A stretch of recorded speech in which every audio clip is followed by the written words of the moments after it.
નમસ્કાર, આઝાદ મીડિયા લાઈવમાં આપનું સ્વાગત છે। નડિયાદમાં ગુજરાતના મુખ્યમંત્રી ભૂપેન્દ્ર પટેલની અધ્યક્ષતામાં ભાજપની ભવ્ય બાઇક રેલી યોજાઈ।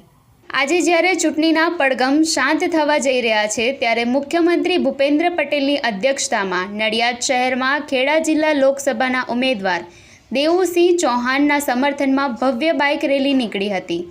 આ રેલીને આવકારવા મોટી સંખ્યામાં નગરજનો, વેપારીઓ અને સેવાભાવી સંસ્થા સંગઠનો ઉમટ્યા હતા।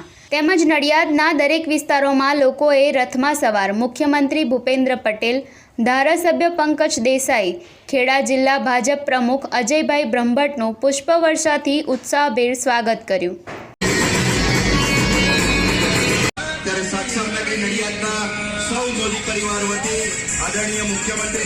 આજે ગુજરાતના માનનીય મુખ્યમંત્રી શ્રી ભૂપેન્દ્રભાઈ પટેલ સાહેબનો નડિયાદ વિધાનસભાની અંદર રોડ શો હતો। 40થી વધારે પોઈન્ટો ઉપર આજે રોડ શો ઉપર ભવ્ય સંખ્યાની અંદર પ્રજાજનોએ હાજરી આપી અને અમારા મુખ્યમંત્રી શ્રી ભૂપેન્દ્રભાઈ પટેલ સાહેબને વધાવ્યા છે।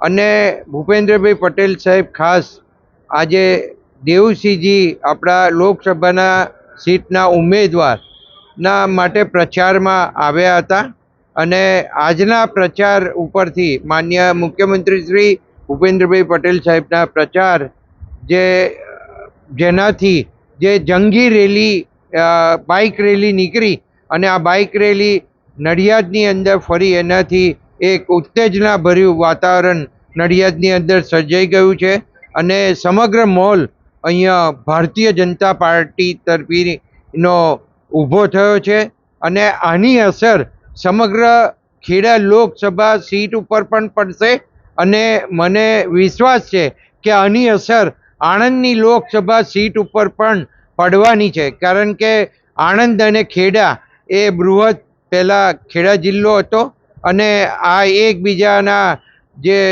સંબંધો છે અને જે સમાજો છે એ સમાજો એકબીજા જોડે ગૂંથાયેલા છે, ત્યારે આની અસર આણંદ સીટ ઉપર પણ પડશે અને આણંદ અને ખેડા સીટ ઉપર લોકસભા સીટ ઉપર ભારતીય જનતા પાર્ટી ભવ્ય વિજય મેળવશે એ નિશ્ચિત બાબત છે।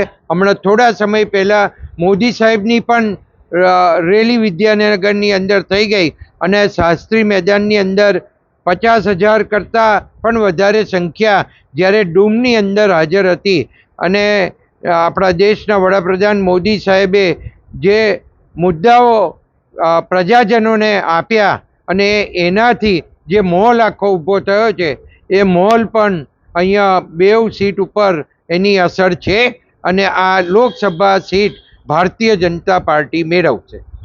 અમિત પારેખ, આઝાદ મીડિયા લાઈવ, ખેડા।